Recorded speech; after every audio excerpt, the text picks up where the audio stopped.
Quando o regime nacional-socialista se consolidou no poder, a maioria do corpo de oficiais alemães se considerava leal ao novo chefe de Estado. Muitos compartilhavam o repúdio ao Tratado de Versalhes, o desejo de restaurar o prestígio militar e a confiança de que o novo governo devolveria grandeza ao país. Adolf Hitler era visto nesses primeiros anos como o político capaz de fornecer orçamento, armamento e margem de manobra para as forças armadas que se sentiam humilhadas desde 1918. Essa coincidência de interesses permitiu uma colaboração estreita entre o regime e a cúpula militar, apesar dos receios culturais e de classe em relação ao partido nazista. O rearme rápido, a remilitarização da Renânia e as primeiras vitórias diplomáticas reforçaram a ideia de que o novo rumo era bem-sucedido. Muitos generais acreditavam poder orientar Hitler e usar seu carisma para objetivos estratégicos tradicionais: revisão das fronteiras, recuperação econômica, contenção do comunismo. No entanto, à medida que avançava a década de 1930, alguns oficiais começaram a perceber que a combinação de ideologia radical, culto ao líder e desprezo pelo direito internacional empurrava a Alemanha para uma guerra de alcance imprevisível. Entre os primeiros a se alarmar esteve Ludwig Beck, chefe do Estado-Maior do Exército. A partir de 1937, Beck considerou que os planos de guerra preventiva contra a Tchecoslováquia e o ritmo do rearme eram estrategicamente insustentáveis. Temia que um confronto prematuro com as potências ocidentais resultasse em um conflito que a Alemanha não poderia vencer. Seus memorandos internos, cada vez mais críticos, foram ignorados ou minimizados pelo círculo mais próximo de Hitler. A ruptura se tornou irreversível durante a crise dos Sudetos em 1938. Beck apresentou sua renúncia, convencido de que o ditador estava disposto a correr riscos que nenhum militar responsável deveria aceitar. Paralelamente, no seio do Serviço de Inteligência Militar formava-se outro núcleo de oposição. Na oficina de contra-inteligência do Exército, a Abwehr, o coronel Hans Oster começou a usar sua posição para estabelecer contatos entre oficiais críticos, diplomatas céticos e figuras civis conservadoras. Seus motivos combinavam considerações morais com cálculos estratégicos sobre o futuro da Alemanha. A Abwehr, dirigida por Wilhelm Canaris, tornou-se um espaço ambíguo, oficialmente integrada no aparato do Reich, mas cada vez mais utilizada como plataforma para o intercâmbio de ideias opositoras e, em algumas ocasiões, para alertar confidencialmente outros países sobre a agressividade da política externa alemã. No ambiente civil se articulavam círculos de reflexão que, sem ser ainda centros de conspiração armada, propunham alternativas para um eventual depois de Hitler. O grupo de Kreisau, reunião informal de aristocratas, juristas, intelectuais e religiosos, começou a debater modelos de reorganização política e social para uma Alemanha pós-nazista. O Kreisau Circle não dispunha de tropas nem de acesso direto ao líder, mas oferecia algo que faltava a muitos militares: uma visão relativamente articulada de como poderia ser um Estado regido pelo direito após a queda da ditadura. Durante a crise de 1938, chegou-se a considerar seriamente um golpe preventivo.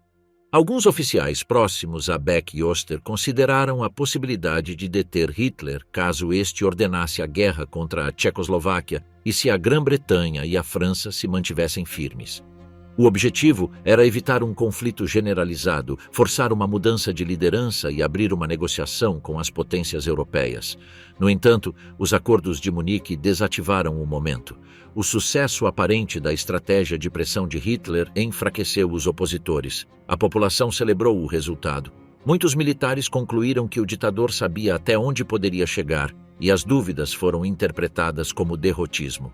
A eclosão da guerra em 1939 e as rápidas vitórias na Polônia, Noruega, Países Baixos e França reforçaram temporariamente a posição do regime. A Wehrmacht parecia invencível e a oposição interna foi relegada a um segundo plano. Mesmo aqueles que desconfiavam da brutalidade da guerra no leste, das execuções de prisioneiros e dos crimes contra civis, tendiam a acreditar que a Alemanha estava no auge de seu poder. O prestígio militar de Hitler atingiu seu apogeu após a queda da França em 1940, Qualquer tentativa de derrubá-lo teria sido percebida por grande parte da sociedade como uma traição em pleno sucesso. Ainda assim, as dúvidas não desapareceram.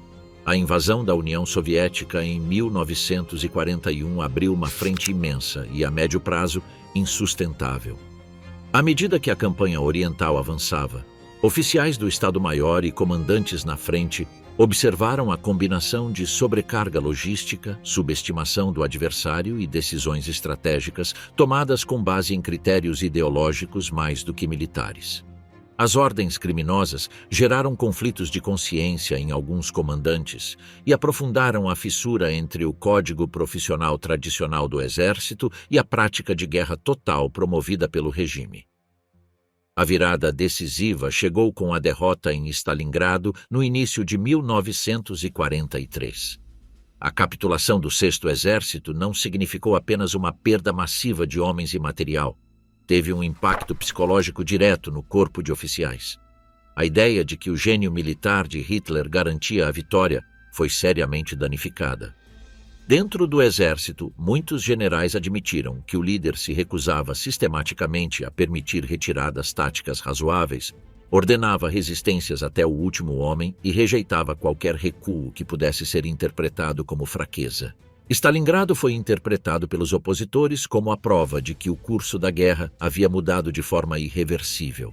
Nessas mesmas datas, as notícias dos crimes em massa contra judeus, prisioneiros de guerra soviéticos e outras minorias afetavam a percepção moral do regime entre setores limitados da oficialidade. Não se tratava de uma condenação unânime ou geral, mas em certos círculos intelectuais e religiosos, e entre alguns juristas militares, crescia a convicção de que o Estado havia se transformado em um aparato criminoso. Essa dimensão moral se somou ao cálculo estratégico. Se a guerra fosse perdida, a Alemanha enfrentaria represálias e ocupação. Se o regime continuasse, o custo humano seguiria aumentando. Claus von Stauffenberg, Anatomia de um Conspirador. Quando os diferentes focos de oposição começaram a intuir que apenas uma combinação de assassinato e golpe de Estado poderia derrubar o regime, ainda faltava uma figura que reunisse 3 condições excepcionais: acesso físico ao ditador, prestígio militar suficiente para ser ouvido dentro do exército e determinação pessoal para executar o atentado.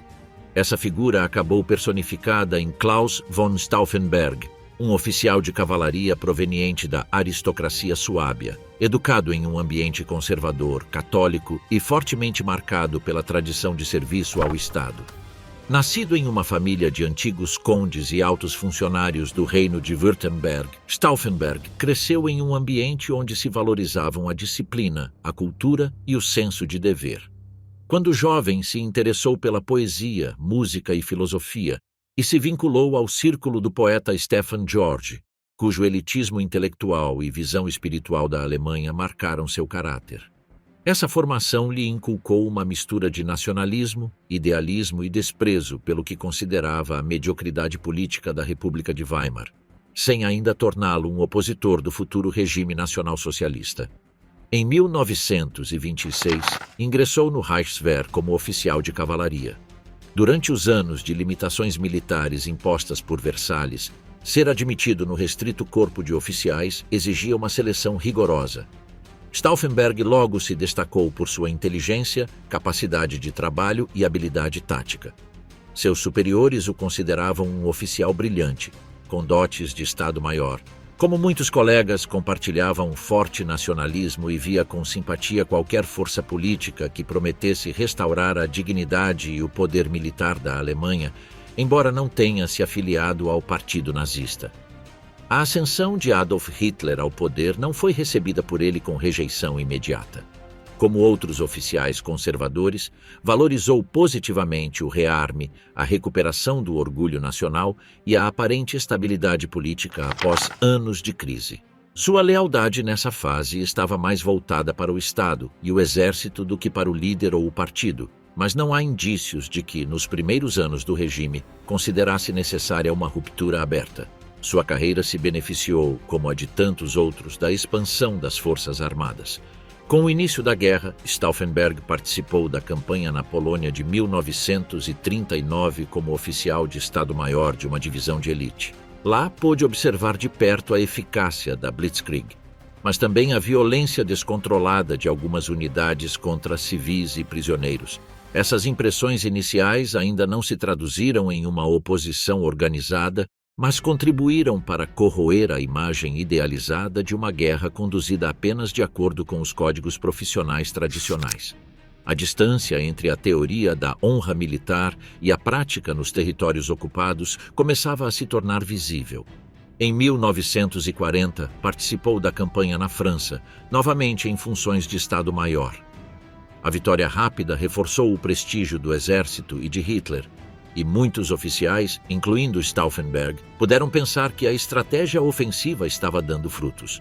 No entanto, o próprio ritmo das operações e a extensão geográfica do conflito mostravam que o Reich se comprometia em uma série de guerras cada vez mais complexas. A entrada na União Soviética em 1941 abriu uma nova fase, na qual a guerra adquiriu um caráter explicitamente ideológico e racial. Destinado a unidades blindadas, Stauffenberg tomou conhecimento das ordens criminosas que acompanhavam a campanha oriental e da atuação dos Einsatzgruppen na retaguarda. O grau exato de detalhe que ele conheceu ainda é matéria de debate, mas é plausível que soubesse, pelo menos de forma geral, que a guerra estava sendo travada sob parâmetros que violavam normas básicas do direito de guerra. Essas informações, somadas ao trato brutal à população civil e aos prisioneiros soviéticos, começaram a chocar suas convicções éticas e religiosas. No final de 1942, foi destinado ao norte da África, onde serviu no Estado-Maior de uma divisão blindada envolvida nas operações em Tunis. Lá, enfrentou uma realidade diferente, mas igualmente reveladora. Ordens superiores que ignoravam a situação logística real, insistência em resistências impossíveis e uma distância crescente entre a percepção dos comandantes sobre o terreno e as decisões tomadas nos quartéis generais distantes da frente. A figura de Erwin Rommel havia simbolizado por um tempo a guerra limpa e cavalheiresca no deserto, mas a evolução da campanha mostrou a Stauffenberg que mesmo nesse teatro, a condução estratégica desde o topo do regime era errática. No dia 7 de abril de 1943, enquanto se deslocava com uma coluna de veículos em Tunis, sua unidade foi atacada pela aviação aliada. O carro em que ele viajava foi gravemente danificado. Stauffenberg sofreu ferimentos muito severos. Perdeu o olho esquerdo, a mão direita e 2 dedos da mão esquerda, além de múltiplas lesões no corpo. A gravidade dos ferimentos exigiu uma longa convalescência em hospitais militares da Alemanha. Aquilo truncou para sempre sua carreira como oficial de combate, mas, paradoxalmente, o aproximou do centro político-militar do Reich. Durante a recuperação, Stauffenberg recebeu várias condecorações por seu serviço e se tornou um símbolo do sacrifício do soldado alemão. As imagens do oficial gravemente mutilado, ainda disposto a servir, eram úteis para a propaganda. No entanto, sua situação pessoal lhe permitiu tomar distância da frente e refletir sobre o curso da guerra e a natureza do regime. Teve tempo para ler, para conversar com familiares e amigos igualmente críticos e para reavaliar a responsabilidade dos comandos militares frente às decisões de Hitler. Sua família desempenhou um papel importante nesse processo. Seu irmão Berthold mantinha contatos com círculos intelectuais e jurídicos opositores e compartilhava a preocupação com os crimes do regime e o desastre político ao qual a Alemanha estava se encaminhando. Através dele e de outros intermediários, Klaus foi introduzido em redes de oficiais e civis que, desde anos antes, discutiam a possibilidade de um golpe. Essa incorporação não foi imediata. Tratou-se de um processo gradual no qual Stauffenberg passou da crítica privada à convicção de que a ação direta era inevitável. Paralelamente, entre os opositores militares surgiu a impressão de que precisavam de uma figura capaz de unir decisão pessoal, energia organizacional e acesso aos níveis mais altos de comando. Generais aposentados como Ludwig Beck traziam autoridade moral, mas careciam de posições operacionais dentro do aparato militar. Oficiais como Hans Oster ou Wilhelm Canaris controlavam redes de inteligência, mas não comandos de tropas de reposição dentro do Reich.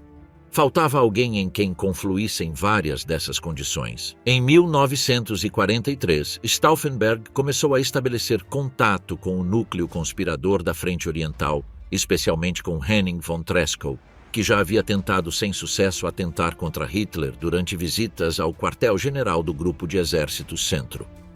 As conversas com Treschow foram decisivas.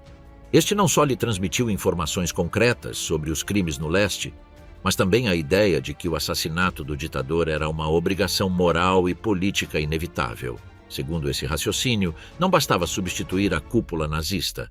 Era imprescindível demonstrar ao mundo que foram alemães que tentaram deter seu próprio líder. Ao terminar sua convalescência, Stauffenberg estava decidido não apenas a apoiar um golpe, mas a impulsioná-lo. Diferente de outros oficiais mais cautelosos, não se contentava com a preparação teórica de cenários. Insistia em fixar uma data, um método e uma cadeia de comando para o dia da ação. Seu caráter enérgico e seu prestígio como oficial gravemente ferido lhe davam autoridade perante companheiros que talvez duvidassem entre a passividade e o compromisso. Na segunda metade de 1943, seu retorno ao serviço ativo se tornou uma oportunidade inesperada para a conspiração. Foi destinado ao alto comando do Exército, em Berlim, em funções relacionadas com a organização e o equipamento de unidades de reposição. Esse posto, inicialmente um reconhecimento à sua trajetória, o situava perto do coração burocrático do Exército de Reserva, o instrumento previsto para responder a emergências internas. Reescrevendo o sistema, o Plano Valkyrie se transforma em golpe de Estado. Quando Stauffenberg começou a estudar em detalhes as ordens do Exército de Reserva, compreendeu que estava diante de algo mais do que um conjunto de instruções administrativas. O dispositivo concebido para responder a emergências internas previa a mobilização rápida de tropas por todo o território do Reich, a ocupação de pontos estratégicos e a substituição temporária de autoridades civis por comandos militares. Esse mecanismo, conhecido como Operação Valkyrie, foi projetado para blindar o regime contra ameaças internas, mas, lido sob outra perspectiva, oferecia uma estrutura legal e logística para que o próprio exército assumisse o controle do Estado. Em torno do general Friedrich Olbricht, no alto comando do exército, já existia, antes da chegada de Stauffenberg, a ideia de manipular Valkyrie com fins conspiratórios. Olbricht, responsável pelo departamento que gerenciava o emprego do Exército de Reserva, sabia que, caso o plano fosse ativado, as ordens passariam pela sua mesa. Junto a um pequeno círculo de colaboradores, começou a introduzir modificações discretas nos rascunhos, ampliação de supostos de emergência, frases ambíguas que permitissem interpretar distúrbios ou atentados como tentativas de golpe de Estado por parte das SS, e redação de textos que, em um contexto de confusão, poderiam justificar a detenção de dirigentes do partido. A lógica era simples, mas arriscada. Se Hitler morresse de forma súbita, inevitavelmente ocorreria um vácuo de poder e uma luta pela sucessão entre o aparato do partido, as SS e o exército. Os conspiradores queriam se adiantar a esse caos e se apresentar como a força que, em nome da continuidade do Estado, assumiria o controle para restabelecer a ordem. Para isso, precisavam de ordens assinadas e carimbadas que parecessem vir da cadeia de comando legítima e não de um grupo de rebeldes marginais. Valkyrie oferecia exatamente esse disfarce de legalidade. Na prática, o processo consistiu em redigir novas versões das instruções operacionais, que seriam distribuídas aos distritos militares como atualizações rotineiras. Nessas versões, estipulava-se que, diante de qualquer sinal de ataque interno contra a liderança do Reich, o Exército de Reserva deveria ocupar ministérios, estações de rádio, centrais telefônicas, edifícios do partido e quartéis das SS, desarmando qualquer formação que não se subordinasse à autoridade militar. O argumento formal era proteger o Führer e o governo contra golpistas. O uso real previsto pelos conspiradores era o inverso: ativar essas medidas após a morte de Hitler para neutralizar precisamente as estruturas do partido e das SS. Enquanto Olbricht garantia o controle da engrenagem administrativa, avançava-se na definição da futura cúpula política e militar. Ludwig Beck, o antigo chefe do Estado-Maior que havia renunciado em 1938, era o candidato a chefe de Estado provisório. Sua figura trazia prestígio e era vista por muitos oficiais como garantia de continuidade nacional, sem o componente ideológico do nacionalsocialismo. Karl Goerdeler, ex-prefeito de Leipzig e opositor conservador, estava destinado a ocupar a chefia do governo, encarregando-se de iniciar negociações com os aliados. Outros nomes, como o Marechal Erwin von Witzleben, eram considerados para assumir o comando supremo das Forças Armadas após o golpe. Nesses debates internos, afloravam tensões políticas. Muitos dos conspiradores eram provenientes da direita nacionalista, monárquica ou conservadora e não tinham intenção de instaurar uma democracia parlamentar plena ao estilo de Weimar. Seu objetivo imediato era pôr fim ao regime de partido único, deter os crimes mais graves, restaurar um Estado de direito básico e negociar uma paz que evitasse a destruição total da Alemanha. As questões sobre o desenho detalhado do sistema político posterior ficavam em grande parte abertas e carregadas de ambiguidade. Apesar dessas diferenças, compartilhavam um ponto comum. Sem a eliminação física de Hitler, nenhuma reforma seria possível. A incorporação de Stauffenberg deu um impulso decisivo ao projeto. De seu posto no Estado-Maior do Exército de Reserva, ele tinha acesso direto tanto às ordens de Valkyrie quanto às agendas de reuniões com Hitler em seus quartéis generais. Sua energia e sua vontade de ação contrastavam com a prudência de alguns conspiradores veteranos. Foi ele quem pressionou para que as versões modificadas de Valkyrie fossem completadas, rubricadas e distribuídas rapidamente. Não se tratava apenas de planejamento sobre o papel. Ele insistia para que cada distrito militar entendesse que, diante de determinados sinais, deveria agir imediatamente. Em paralelo, ampliou-se a rede de oficiais informados, ao menos parcialmente, sobre o plano. Alguns comandantes de distritos militares receberam instruções veladas para preparar unidades confiáveis, não comprometidas com as SS, e para ter listas prontas de pessoas a serem detidas. Dirigentes do partido, chefes da Gestapo, responsáveis pela propaganda e quadros locais do aparato nacional-socialista. Em outros casos, os conspiradores confiavam que a surpresa e a aparência de legalidade das ordens emitidas de Berlim seriam suficientes para obter obediência, mesmo de comandantes não envolvidos conscientemente na conspiração.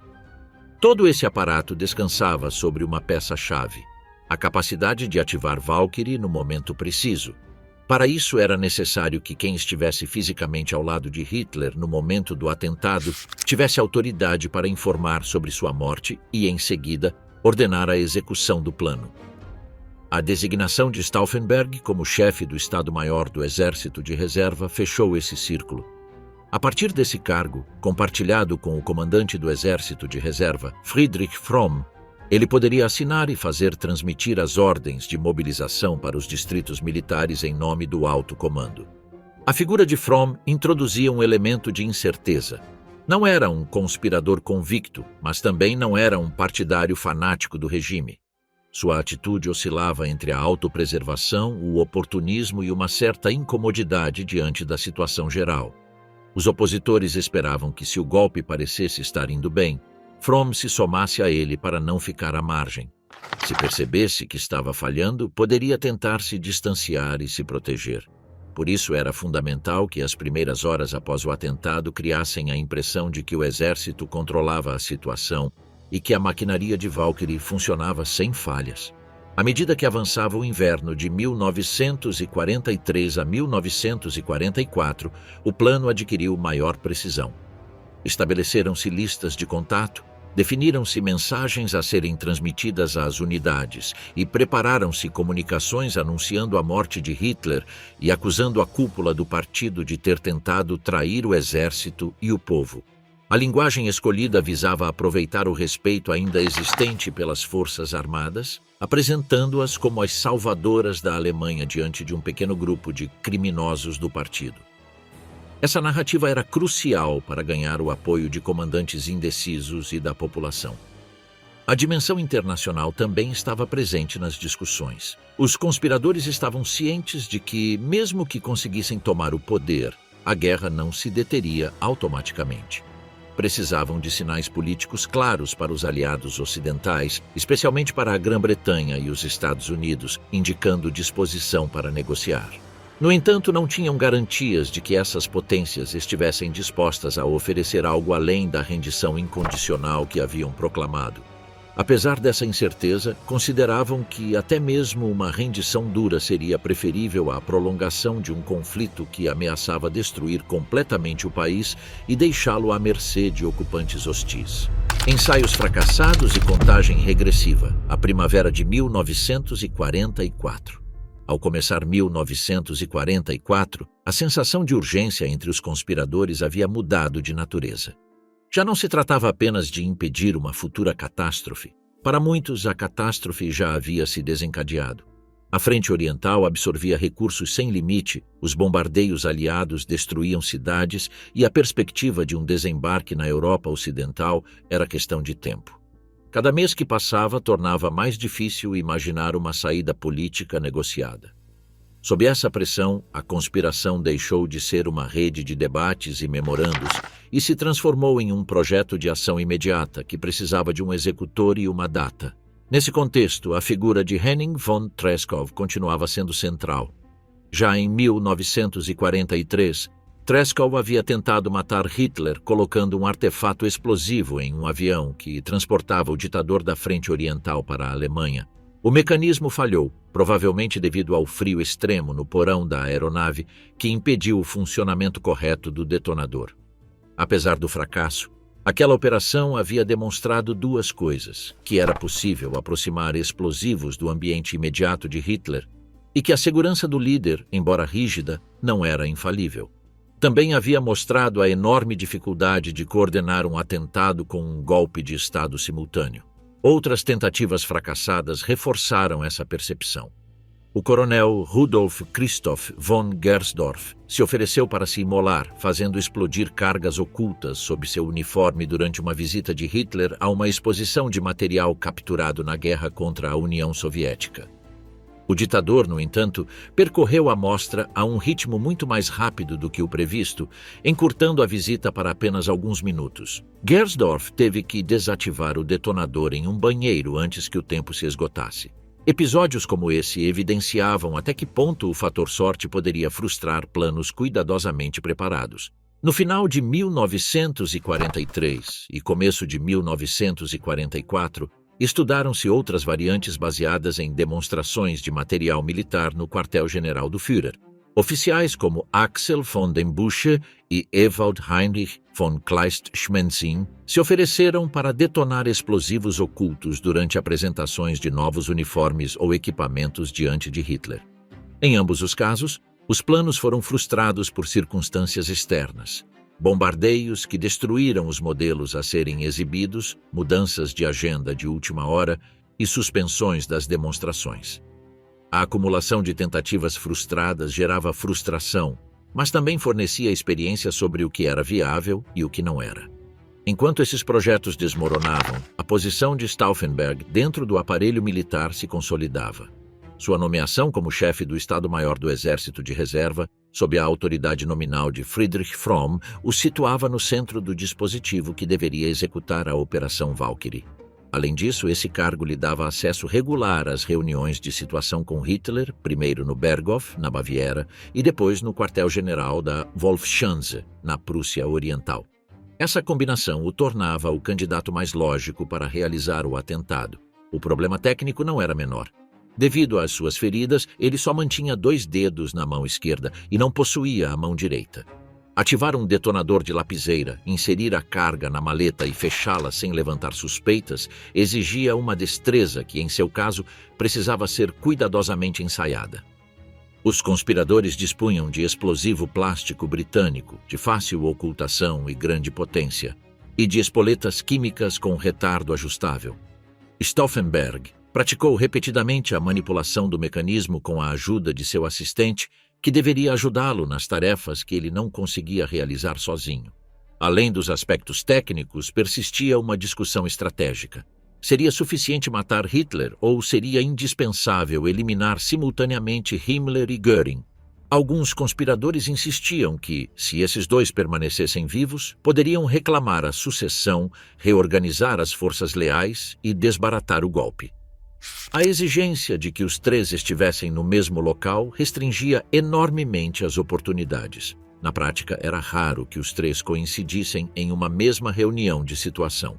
Essa condição, útil em teoria, se tornava um obstáculo quase intransponível quando chegava o momento de agir. A primavera de 1944 foi marcada pela expectativa do desembarque aliado na Europa Ocidental. Os conspiradores interpretavam que, uma vez que os aliados abrissem uma segunda frente na França, qualquer margem para uma negociação seria reduzida ao mínimo. A ideia de que a Alemanha poderia se apresentar diante deles como um país que havia derrubado seu próprio ditador teria mais peso se o golpe ocorresse antes ou imediatamente após uma grande ofensiva aliada. No entanto, essa janela de oportunidade se estreitava à medida que a situação militar piorava. Em junho, o desembarque na Normandia confirmou as previsões. A guerra entrou em uma fase abertamente defensiva para a Alemanha no oeste, enquanto no leste as ofensivas soviéticas ganhavam impulso. Para os conspiradores, a necessidade de agir deixou de ser uma questão de cálculo político e se transformou em uma questão de honra e sobrevivência nacional. Stauffenberg, em particular, insistiu que já não era possível continuar adiando o atentado à espera de condições perfeitas, que provavelmente nunca chegariam. Sua primeira viagem a Wolfschanze como representante do exército de reserva lhe ofereceu uma oportunidade potencial. Ele carregava consigo uma maleta na qual poderia esconder a carga explosiva. O plano era ativar o detonador pouco antes da reunião, depositar a maleta perto de Hitler e deixar a sala com algum pretexto. No entanto, a combinação de falta de tempo, vigilância ambiental e problemas práticos para armar a segunda carga o levou a desistir no último momento. O atentado não foi executado. Para alguns de seus companheiros, aquele adiamento foi uma demonstração de prudência necessária. Para outros, um sinal perigoso de que a decisão poderia continuar sendo postergada indefinidamente. Logo depois, surgiu uma segunda possibilidade, ligada a outra visita de Hitler ao quartel-general da Frente Ocidental, onde ele se reunia com comandantes como Günther von Kluge. Também neste caso, a configuração da sala, a duração inesperadamente breve do encontro e a falta de presença simultânea de Himmler levaram Stauffenberg a não ativar a bomba. Cada tentativa abortada aumentava o risco de vazamentos e de que os serviços de segurança do regime detectassem comportamentos anômalos no entorno dos conspiradores. Mesmo assim, esses ensaios falhados cumpriram uma função.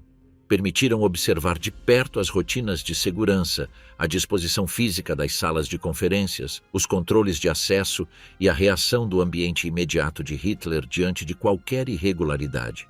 Stauffenberg e seus colaboradores anotaram detalhes aparentemente menores. O costume de alguns oficiais de se posicionarem sempre no mesmo lugar, a proximidade do ditador à mesa de mapas, a presença de janelas abertas ou fechadas conforme a época do ano. Todos esses fatores influenciariam a eficácia de uma detonação. As dúvidas sobre a conveniência de esperar para que Himmler e Göring estivessem presentes foram cedendo lugar a uma conclusão mais radical. Matar Hitler era o objetivo central, mesmo que seus principais colaboradores sobrevivessem. O argumento era que a autoridade carismática e política do regime se concentrava de tal maneira em sua pessoa que, sem ele, o edifício inteiro sofreria uma ruptura imediata. As lutas internas entre sucessores potenciais, combinadas com a ativação de Valkyrie e a ocupação dos centros de poder pelo exército de reserva, poderiam ser suficientes para inclinar a balança a favor do golpe. Em julho de 1944, a contagem regressiva se acelerou. As frentes desmoronavam. As notícias vindas do leste e do oeste eram cada vez mais preocupantes, e a confiança de muitos oficiais na direção estratégica do regime havia se erosionado gravemente. Stauffenberg conseguiu que sua presença nas reuniões com Hitler fosse aceita quase como rotina, sob o pretexto de informar sobre a situação e o despliegue do exército de reserva. Cada viagem a Wolfschanze era uma nova oportunidade que poderia se tornar definitiva. Manhã na Cova do Lobo.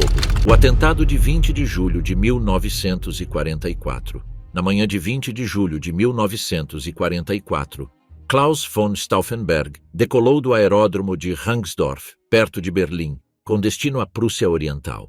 O voo para o quartel-general de Hitler, a chamada Cova do Lobo, fazia parte de uma rotina que se tornara quase habitual nas semanas anteriores.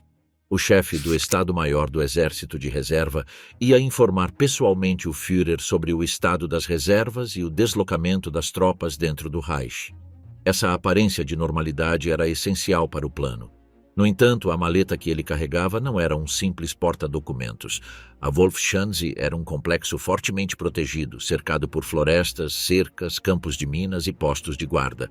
Era dividido em várias áreas de acesso restrito, com bunkers de concreto para as reuniões principais e barracas de madeira para usos auxiliares. O acesso de Stauffenberg e seu ajudante, Werner von Haeften, era autorizado, mas sujeito a controles. Ao aterrissar no aeródromo próximo, foram recebidos por um veículo militar que os transportou para o interior do complexo, atravessando os diferentes anéis de segurança. Um dos elementos-chave naquela manhã foi a decisão, tomada por motivos práticos, de mudar o local da conferência diária. A reunião de situação estava programada para acontecer em um bunker fechado, como de costume. No entanto, o calor do verão e a necessidade de ventilação levaram o pessoal do quartel-general a transferi-la para uma barraca de madeira com grandes janelas, localizada dentro do mesmo complexo. Essa mudança, alheia à conspiração, alterou de maneira decisiva os efeitos da explosão. Antes da reunião, Stauffenberg precisava montar a carga explosiva. Para isso, ele precisava de alguns minutos de preparação sem testemunhas, algo difícil em um ambiente tão vigiado. Aproveitando o pretexto de trocar de camisa e revisar documentos, retirou-se para uma pequena sala próxima acompanhado de von Haeften. Lá, com grandes dificuldades físicas, ele colocou o pino de lapiseira no bloco de explosivo plástico. O detonador funcionava por uma reação química que, quando ativada, precisava de cerca de 10 minutos para detonar a carga. Devido às suas mutilações, Stauffenberg não conseguia quebrar o interior do detonador com a mão direita, que ele havia perdido, nem manipular com destreza as duas cargas previstas. Com a ajuda de von Haeften, ele conseguiu ativar apenas um dos pinos, colocando-o em um dos pacotes de explosivos. O tempo estava apertado. Um oficial entrou várias vezes na sala para lembrá-lo de que a reunião estava prestes a começar e que Hitler já o aguardava. O segundo pacote de explosivos ficou sem ser ativado. Mais tarde, von Haeften se livraria dele durante a saída, jogando-o nas proximidades do complexo para não ser encontrado com material incriminador. Com a maleta preparada, Stauffenberg dirigiu-se para a barraca de conferências. No interior, ao redor de uma longa mesa de mapas, estavam Hitler e vários oficiais de alto escalão. A atmosfera estava tensa, mas aparentemente rotineira.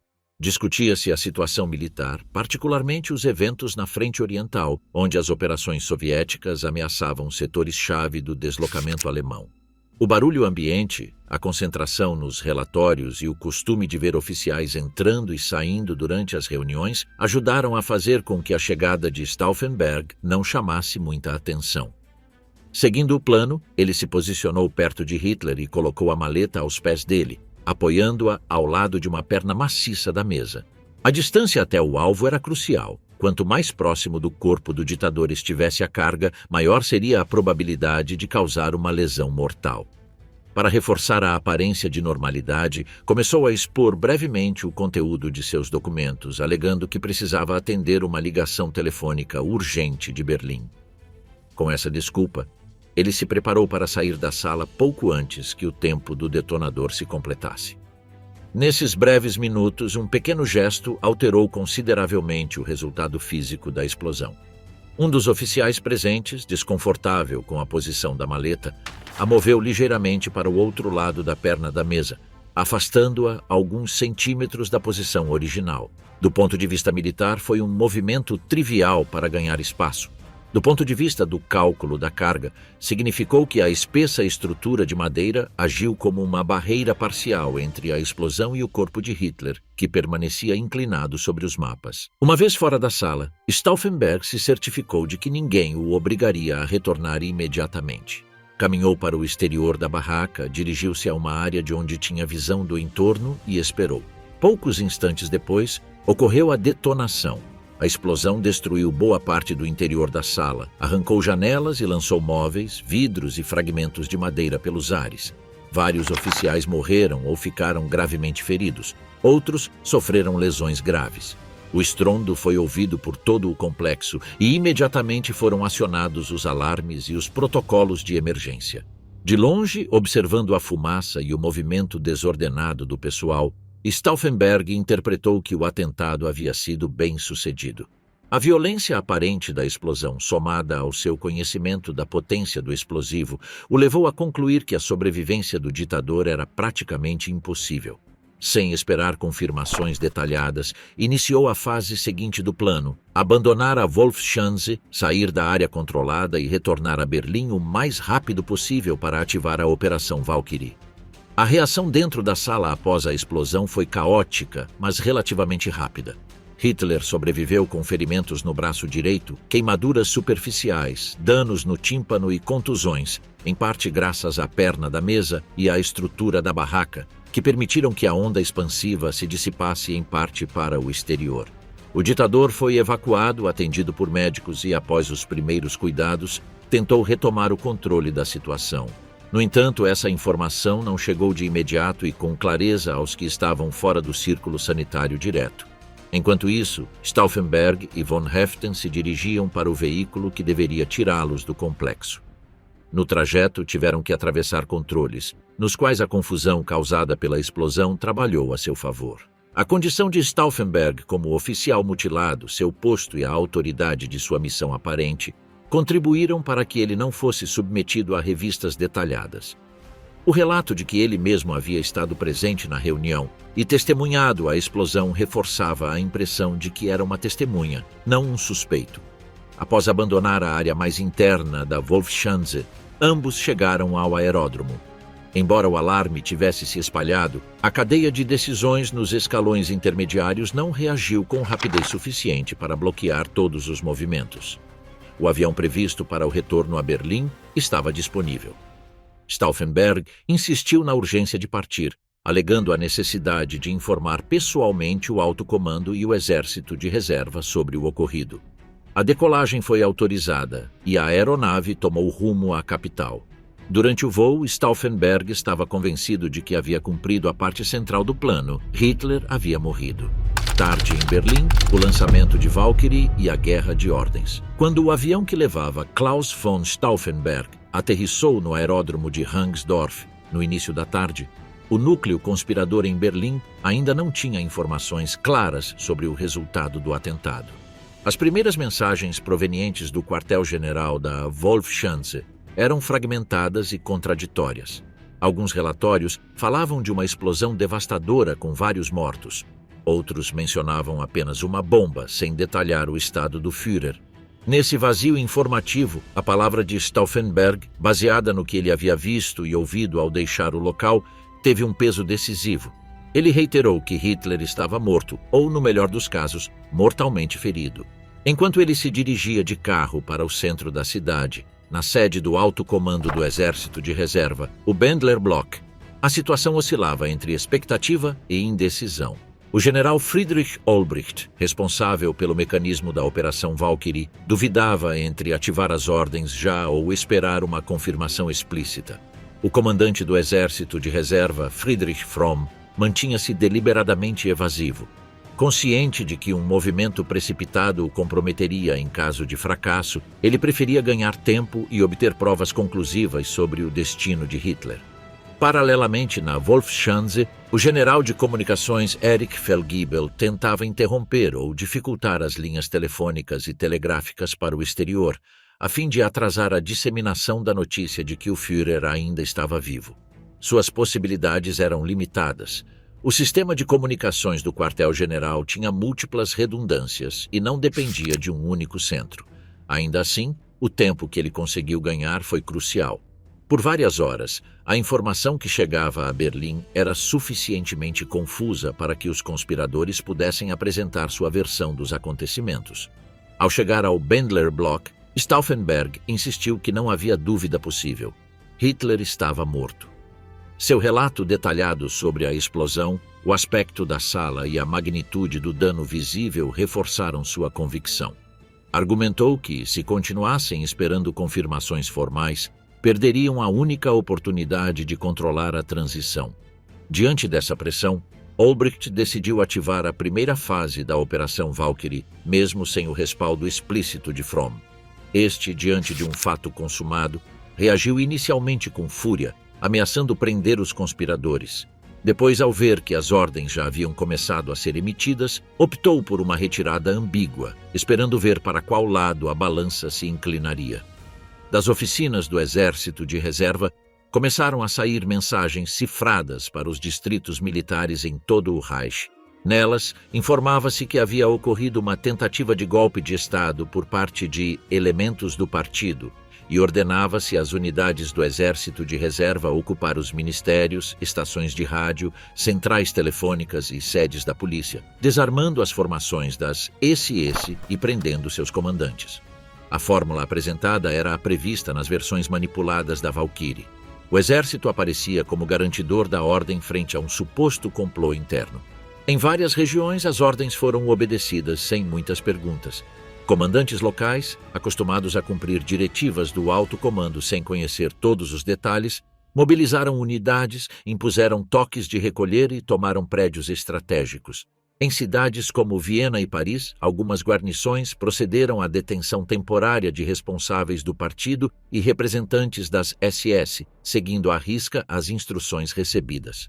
A aparência de legalidade das mensagens contribuiu para que muitos oficiais acreditassem que estavam agindo em nome da autoridade legítima. Em Rastenburg, no entanto, a situação evoluiu no sentido oposto. Após o primeiro atendimento médico, Adolf Hitler apareceu diante de alguns de seus colaboradores para demonstrar que ainda estava vivo. Foram tiradas fotografias, redigidos comunicados e preparado um discurso radiofônico. O objetivo era duplo: mostrar ao círculo interno que o atentado havia falhado e enviar ao exterior o sinal de que qualquer informação sobre sua morte era falsa ou produto de uma traição. Ao mesmo tempo, foi ordenado que se identificassem imediatamente os possíveis autores, e as suspeitas recaíram rapidamente sobre o entorno do Exército de Reserva e da Abwehr. A contradição entre as ordens que saíam de Berlim, baseadas na Valkyrie, e a realidade na Wolfschanze, começou a se manifestar nas redes de comunicação. Alguns comandantes regionais recebiam instruções do Bendler Block que apresentavam a versão de um golpe interno das SS. Pouco depois, por outros canais, ouviam notícias de que Hitler havia sobrevivido a um atentado e ainda estava exercendo o comando. Essa colisão de relatos gerou dúvidas e levou vários oficiais a interromper a execução completa das ordens, aguardando esclarecimentos. Na própria capital, a luta pelo controle da informação tomou uma forma particularmente intensa. O ministro da propaganda, Joseph Goebbels, permanecia em sua residência-escritório no centro de Berlim, em estreito contato telefônico com a Wolfschanze. Os conspiradores haviam previsto sua detenção precoce, mas as forças enviadas pelo Exército de Reserva não agiram com a rapidez necessária. Enquanto no Bendler Block davam instruções e preparavam novas comunicações, Goebbels manobrava para manter sob sua influência o rádio e os serviços de imprensa. Uma vez ativada a Valkyrie, as unidades do Exército de Reserva em Berlim começaram a se espalhar. Alguns prédios governamentais foram ocupados, a segurança foi reforçada em pontos-chave e tentou-se controlar as estações de rádio. Foram divulgadas ordens para que as tropas não acatassem instruções vindas das SS e para que considerassem suspeitas as ações de determinados comandantes leais ao partido. No papel, o plano avançava conforme o previsto. O exército assumia a autoridade na capital. Na prática, a ausência de uma mensagem clara sobre a morte de Hitler e a falta de controle sobre todos os meios de comunicação limitavam gravemente o efeito político dessas medidas. À medida que a tarde avançava, as notícias da Wolfschanze começaram a chegar com mais clareza a Berlim. Relatórios concretos indicavam que Hitler não apenas havia sobrevivido, mas também presenciado pessoalmente algumas das comunicações que falavam de traição no Exército de Reserva. Stauffenberg foi identificado como um dos assistentes à reunião que havia deixado a sala pouco antes da explosão. A correlação de fatos rapidamente levou a associar seu nome ao atentado e à ativação simultânea da Valkyrie. Nesse ponto, a posição de Fromm se inclinou para a defesa própria. Temendo ser comprometido, ele se apresentou como alheio ao complô e começou a manobrar para se distanciar de Stauffenberg e Olbricht. Ordenou a prisão dos conspiradores presentes no Bendler Block e tentou reorientar o uso do exército de reserva como instrumento de restauração da ordem sob a autoridade de Hitler. O golpe, que mal havia começado a ganhar forma, começava a se fragmentar de dentro para fora, vítima das mesmas indecisões e cálculos pessoais que a conspiração tentava superar. Enquanto isso, nas ruas, as tropas do exército de reserva em Berlim se encontravam em uma situação confusa. Por um lado, recebiam ordens escritas, assinadas e seladas, que indicavam que estavam protegendo o Estado contra um golpe interno das SS. Por outro lado, começavam a circular rumores de que o Führer havia sobrevivido e que as ações em andamento poderiam ser interpretadas como um ato de traição. A falta de uma liderança visível e de uma explicação coerente sobre o ocorrido enfraquecia a confiança dos comandantes intermediários na legitimidade do que estavam fazendo. Goebbels soube aproveitar essa fissura. Através de contatos diretos com oficiais-chave e utilizando os canais de rádio que ainda controlava, ele difundiu a versão de que um pequeno grupo de criminosos dentro do exército havia tentado assassinar Hitler, mas que ele havia saído quase ileso e continuava governando. Ao mesmo tempo, ele garantiu que essa informação chegasse a um oficial que desempenharia um papel decisivo nas horas seguintes. Otto Ernst Remer, comandante de um regimento da guarda encarregado da segurança interna em Berlim, que até então havia cumprido as ordens da Valkyrie.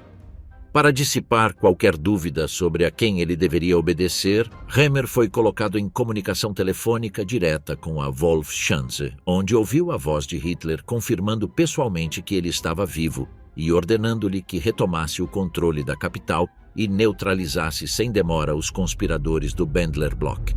Noche de execuções: o colapso do golpe no Bendler Block. O primeiro objetivo de Remer foi a residência-escritório do ministro da propaganda, Joseph Goebbels.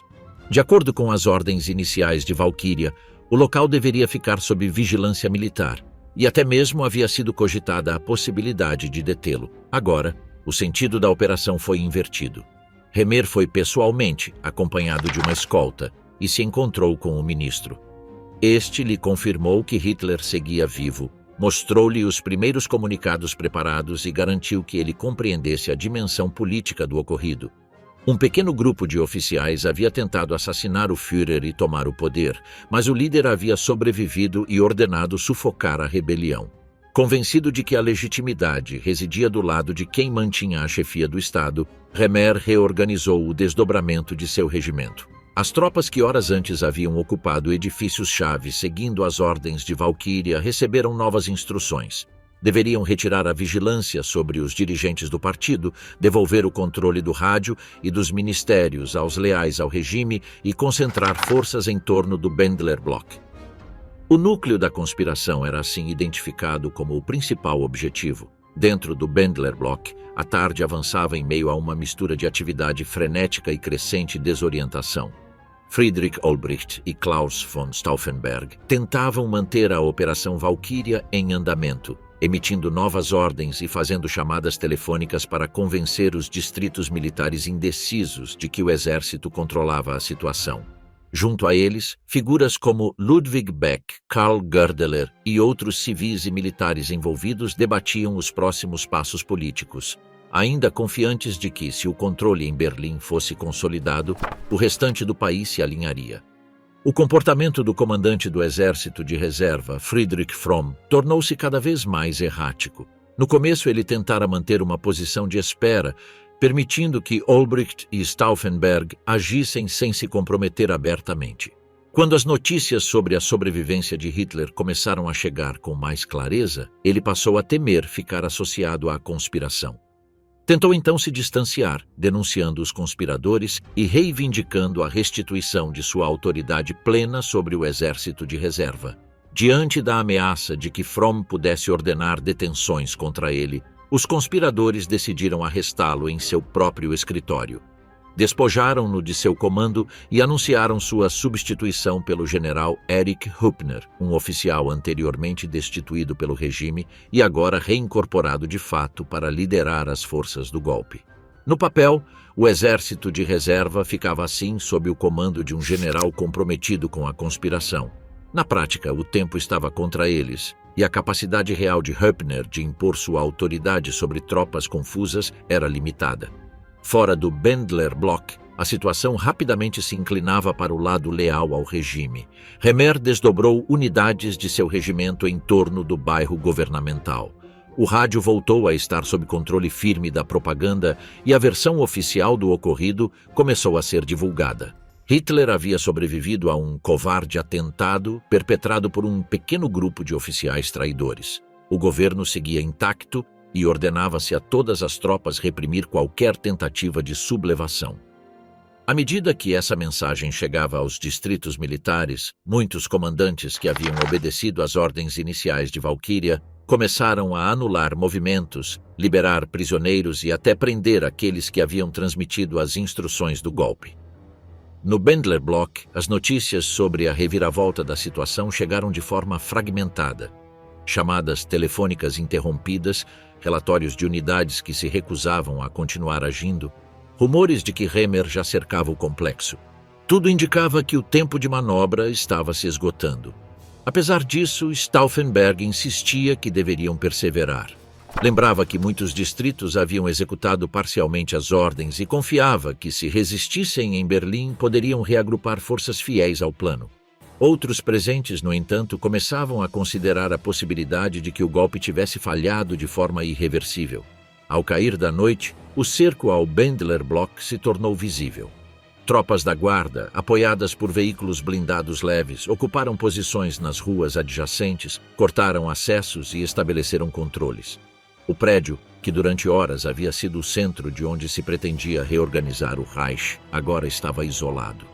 Em seu interior, ocorreram cenas de tensão entre aqueles que ainda defendiam manter a resistência e aqueles que, temendo por sua própria sobrevivência, procuravam formas de se afastar da conspiração ou abandonar o local. A correlação de forças se quebrou quando alguns oficiais, até então passivos, decidiram que a lealdade a Hitler deveria prevalecer.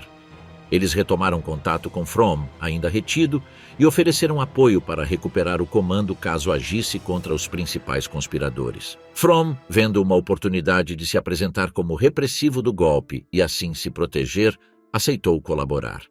Negociou sua liberação, em troca de não entregar imediatamente o resto dos envolvidos para as SS e de assumir formalmente a responsabilidade pelas medidas disciplinares. Uma vez restituído ao seu escritório, Fromm convocou um conselho de guerra improvisado. O procedimento foi extremamente sumário. As principais figuras militares diretamente envolvidas na ativação da Valkyrie a partir do Bendler Block foram acusadas de alta traição e condenadas à morte quase sem possibilidade de defesa. Ludwig Beck, por sua vez, foi convidado a tirar sua própria vida, em consideração ao seu posto e ao seu passado como chefe do Estado-Maior do Exército. Beck tentou suicidar-se com um tiro, mas o primeiro disparo não foi imediatamente fatal. Finalmente, um suboficial se encarregou de rematá-lo. Esta cena ocorreu em um dos aposentos do edifício, enquanto no pátio interno se preparava a execução do restante dos condenados. Fromm estava apressado. Queria que as sentenças fossem cumpridas antes que as SS assumissem completamente o controle da situação e exigissem sua entrega. Ordenou um pelotão de fuzilamento imediato, sem esperar ordens superiores. Nas últimas horas da noite de 20 de julho, Stauffenberg, Olbricht, von Heften e Merz von Kirnheim foram levados ao pátio do Bendler Block. Não houve formalidades prolongadas nem discursos. As luzes dos holofotes iluminavam o espaço fechado, cercado por muros e janelas de onde alguns testemunhas observavam a cena. Segundo testemunhos posteriores, von Heften tentou se colocar entre Stauffenberg e os fuzileiros em um último gesto de proteção. Os disparos ocorreram a curta distância. Os corpos ficaram estendidos no chão do pátio, onde haviam passado boa parte do dia comandando ordens destinadas a derrubar o regime. A vingança do regime, purgas, julgamentos e Sippenhaft.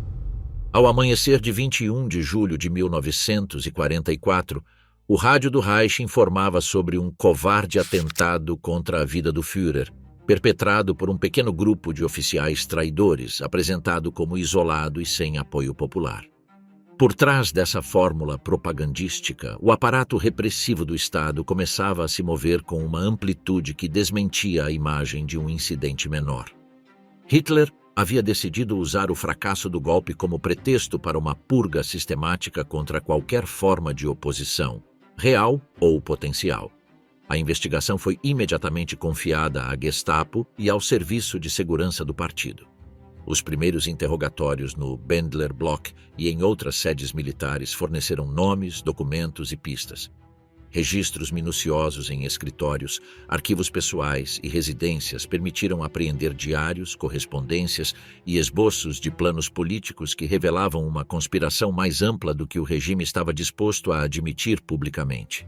Entre os papéis confiscados apareceram referências a reuniões anteriores, esboços de declarações de governo para depois do golpe e listas de futuros ministros e altos cargos. Hitler, furioso com a magnitude da traição, ordenou que a repressão não se limitasse aos participantes diretos na conspiração.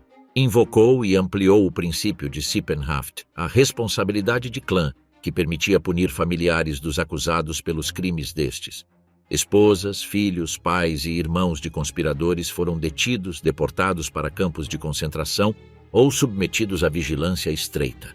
A muitas famílias foi proibido usar seu sobrenome. Novos nomes foram atribuídos para apagar qualquer vestígio público de seu vínculo com os opositores. Essa extensão da punição tinha como objetivo enviar uma mensagem inequívoca. Qualquer ato de resistência colocaria em risco não só o indivíduo, mas também seu entorno próximo. Paralelamente, foi ativado o Volksgerichtshof, o Tribunal do Povo, como palco central da resposta judicial. Sob a presidência de Roland Freisler, o tribunal se tornara, desde anos antes, um instrumento de terror político, mas após o 20 de julho atingiu um grau de exibicionismo extremo. Os procedimentos se transformaram em espetáculos planejados para humilhar os acusados, interrompidos constantemente pelos gritos e sarcasmos do juiz. Os julgamentos eram filmados e fotografados com a intenção de mostrar à população a suposta baixeza moral dos conspiradores. As acusações formais incluíam alta traição, tentativa de assassinato do chefe de Estado e colaboração com o inimigo. As sentenças estavam praticamente decididas de antemão.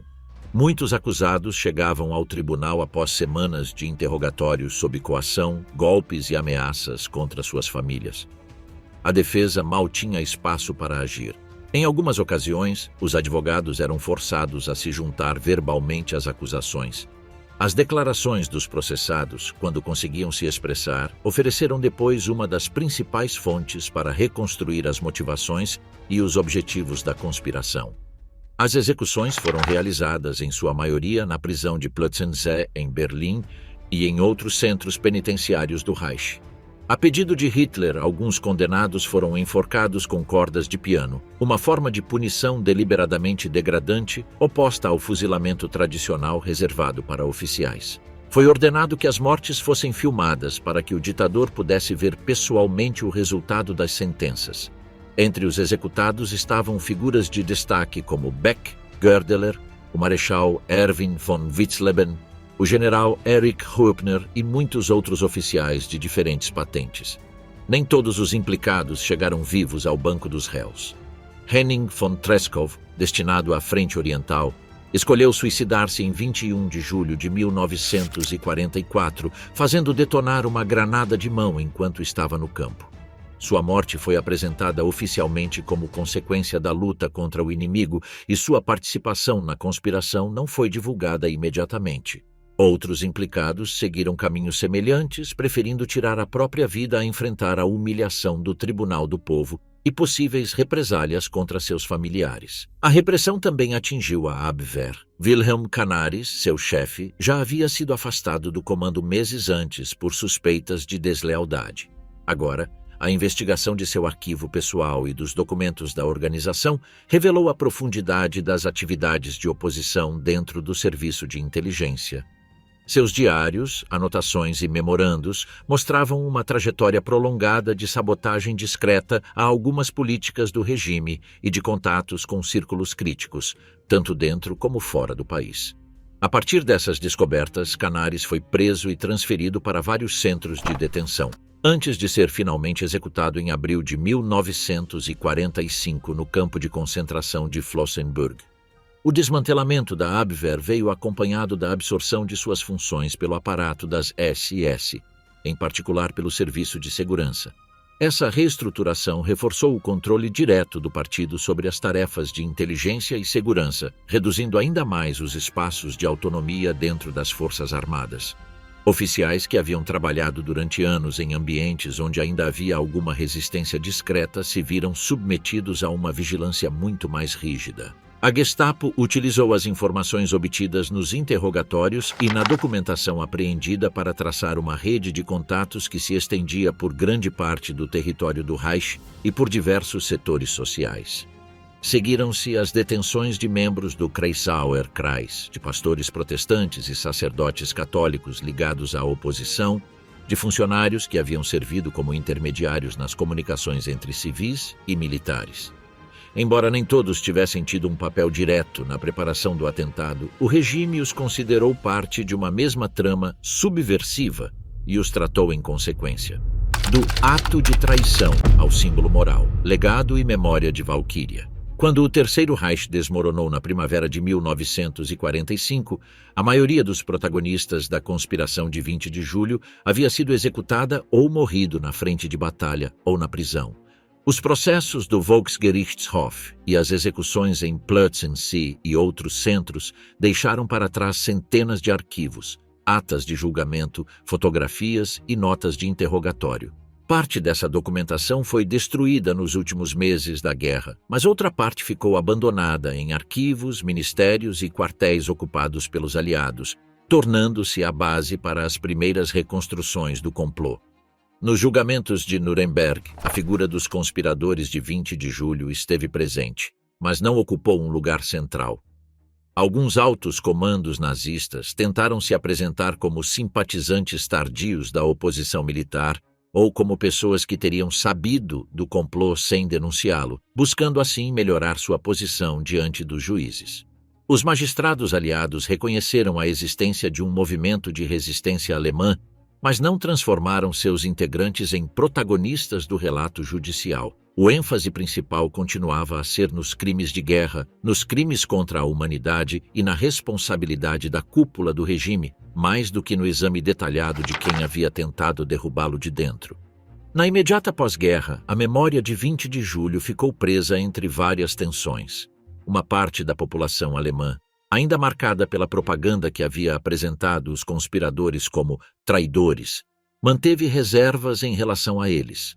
Muitos veteranos da Wehrmacht consideravam que um golpe em plena guerra, embora direcionado contra Hitler, havia sido um ato de deslealdade para com os soldados na frente. Para outros, porém, o complô se tornou uma prova de que nem todos os alemães seguiram o regime até o final, um argumento importante na tentativa de reconstruir uma identidade nacional após a derrota.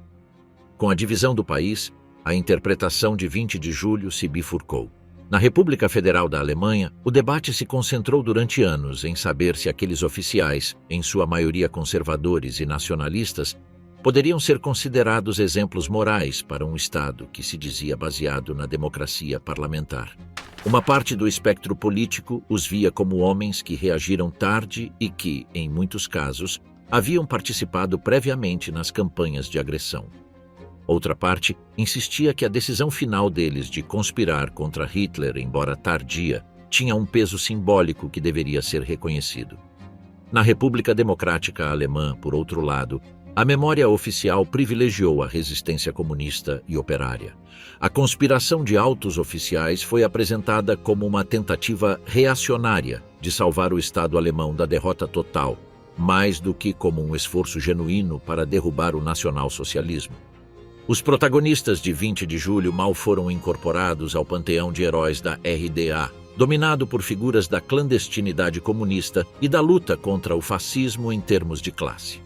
Na Alemanha atual, O complô de 20 de julho se consolidou como um componente estável da memória pública. Em 2024, no 80º aniversário do atentado, a cerimônia central voltou a ser realizada no Memorial da Resistência Alemã, com discursos que insistiram na vigência da lição extraída daquele intento de golpe. A obrigação de rejeitar o autoritarismo e o fanatismo, mesmo quando apresentados sob discursos de ordem e grandeza nacional. O complô se tornou um dos pilares para construir, após a catástrofe, uma narrativa que reconhecesse a responsabilidade maioritária da sociedade no regime, sem negar ao mesmo tempo a existência de quem, em um momento limite, decidiu agir contra ele. Todo 20 de julho, no pátio do antigo Bendler Block, o eco dos discursos oficiais retorna sobre os mesmos nomes que, numa noite de 1944, caíram ali fuzilados.